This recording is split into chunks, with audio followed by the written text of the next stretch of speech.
Xəbərə keçməmişdən öncə videonu like edib kanala abunə olun ki, xəbər hər kəsin qarşısına çıxsın.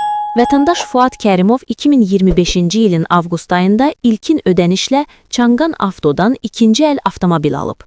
Lakin maşını aldıqdan 8 gün sonra onda yaranan problemlə bağlı servisə müraciət edib. Fuad Kərimovun sözlərinə görə, servis əməkdaşları problemin həll olunacağını bildirsələr də, bu vəd yerinə yetirilməyib. İndiyə kimi onlara 7.000 manat pul ödəmişəm. Hazırda nə ödənişimi geri qaytarır, nə yeni avtomobil verir, nə də problemi həll edirlər. Yarım il avtomobilsiz qalmalıyam, amma bunların da pulunu ödəməliyəm. Məsələ ilə bağlı Çanqan Avtodan bildirilib ki, vətəndaşın qarşılaşdığı problemdən xəbərdardılar.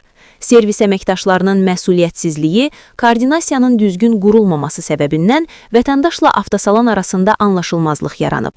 Bununla bağlı müştəri ilə danışılıb, problem tez bir zamanda aradan qaldırılacaq.